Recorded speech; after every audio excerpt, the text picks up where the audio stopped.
people like at weigh-ins, like your vitiligo didn't show up, you didn't have the spots. I did not go to any doctors. I had an aggressive form of it, I guess, and so it pretty much just took over. So I'm white now. So, but because of that, like people ask me like your tattoos are so bright. Literally, it's like I have no pigment in my skin, so it's like tattooing on or coloring on a white piece of paper. So they show up bright. So I feel bad when people are like your tattoos are bright. Where do you go? And I'm like, because they're not going to show up as bright. And I'm not going to lie, we were talking about the vitiligo before. We didn't know if it was a sensitive subject for you, but certainly it defined how we used to see you, and so it changed. And so what happened is the question. You know, I haven't been to many doctors. I went to one when I was 14, when it first started, and there were tiny spots my mom made me. And it kind of progressed through college wrestling. And the first doctor we went to said, you know, trauma to that area can cause it to progress faster. And, you know, I had it first show up where I was getting grabbed all the time, you know, wrestling, things like that. And so, obviously, I'm not going to quit because of vitiligo. So, my junior year in college, my mom fought with our insurance to get, like, this therapy done to it. And it's like a laser therapy. I went once, and it was worse than getting tattooed. And so I was like, oh, screw this, I'm not doing it, I don't care. And so, but I think just over the years, and I believe the doctor that told me the first time that trauma can cause it to progress, I think he was right, because as I started doing MMA and stuff like that, it actually progressed faster. And, you know, it basically just bleached me out. But everybody thinks I did like what Michael Jackson did, the reverse depigmentation. But I don't care. I don't care enough. You know. Anyway, how's it feel to win? It feels good. You know, I damn 2-fight skid streak for the first time in my career, you know, losing to, you know, a tough guy like Renan, going out there and putting on fight of the night against, you know, with Wineland and coming up short on that. You know, it feels good. I had those jitters back from when I first crawled inside the cage, and so they're gone. It's still trying to get through this adrenaline dump, and you know, I just want to get back in the win streak. You know, I'm still here. I stumbled against 2 really tough guys, but you know, I'm not going anywhere. I'm coming back to fight for that title. So. Did you change anything before this camp that you hadn't done in the last 2? I just reminded myself, you know, big thing, getting ready to even walk out there to the cage, go have fun. It's just me out there.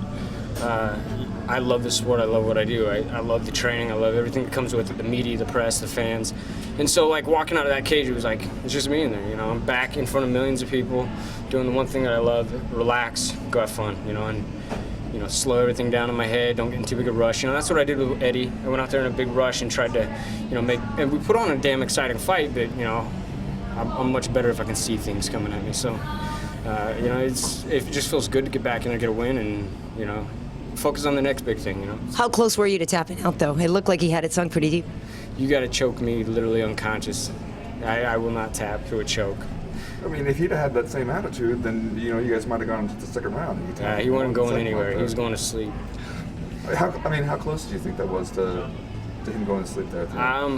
I think it was real close. I know for a fact the triangle was not very, very tight. I've had, you know, I had plenty of room to breathe. I didn't feel in danger. I was like, I don't want to sit in this for 2 minutes, but I didn't feel in danger. He threw some elbows up at me to try and loosen me up, and I just, you know, kind of crowded the space for him to do that. But the choke wasn't that tight.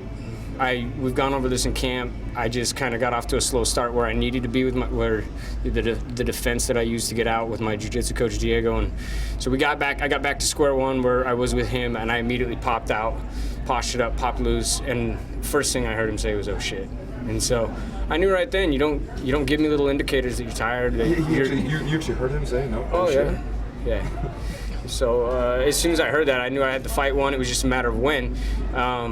You know, I'm very good at scrambling. I'm very good on the ground just because of my wrestling background, and I'm strong. And I was able to nullify almost everything he did. He tried to sweep me again, but I was a little bit more ready for it. I didn't expect him to try and sweep. I expected him to be more comfortable trying to throw up those triangles.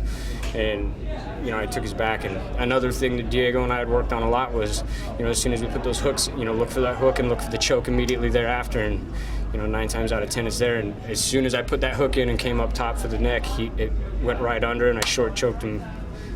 I knew there was short time. I heard the clap. Everybody's like, "Did you know there was that much time?" I was like, "Yeah, I heard the clap." Like, I was squeezing until he tapped. Yeah, well, when he tapped, it was like almost simultaneous with the horn. Did you think there was any chance that, like, oh man, no, he's gonna get out of this one? I didn't care. If we went back to it, I'd put him back on the ground, hit him with some more elbows, and, you know, find a way to win it either way. So, you know, I would have loved to fight longer, but, you know, I always like the first round victories, and, you know, especially after my last 2 fights, just getting it out of the way. you know, I can go back home, I can enjoy Christmas, spend time with family. So did you really sit there and think pink slip could be happening if I lose tonight? I thought that when I lost to Wineland. The first thing I did was text Sean Shelby and said, man, I'm so sorry.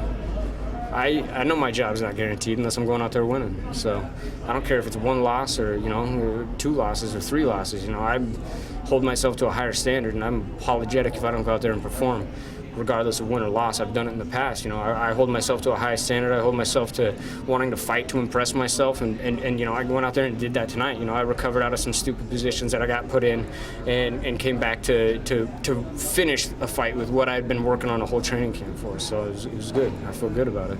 What do you think of the Renan Barao Michael McDonald matchup? I think it's going to be a good fight. You know, Renan was very tough. I did not fight with a very smart game plan against him with the fact being he's 4 inches taller than me, and he got a 6-inch reach advantage on me, and I tried to outbox him from a distance, so that's my own fault. But you know, he's a tough guy. You know, I think he's going to be a little bit too powerful for Michael McDonald. He's got he's got a lot.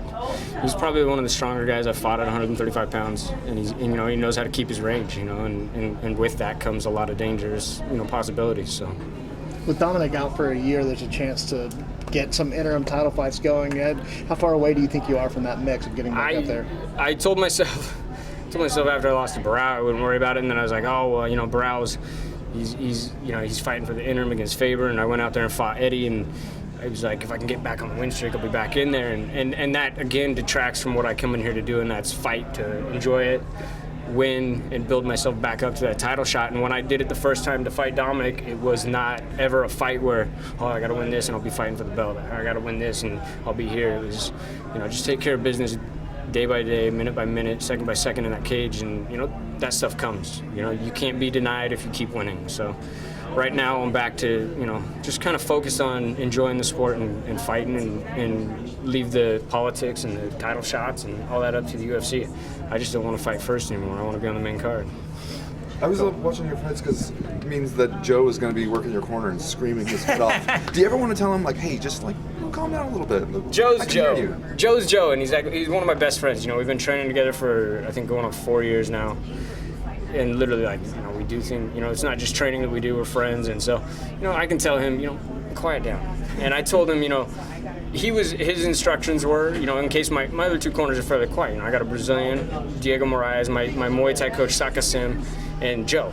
Joe's the more vocal, and his voice is obvious. You can hear him from across the state in a packed stadium. So I told him, you know, and he knew it too. You know, he's just a fighter. He's there for my moral support, make sure I'm pumped and ready to go, just like I am for him. But he's the one, you know, he's just reiterating. And I heard him tonight, and he was just, I could hear a little faint Diego, and I could hear faint Sakasim and Joe reiterating what they said. And so it was actually a really good team to have, you know, here for this event. And, you know, it's even easier when there's, you know, the first fight of the night, stands aren't packed, and I can listen. So. Congrats. Yeah. Thank you. Great guys. job. I appreciate it. Thank you. Thank you.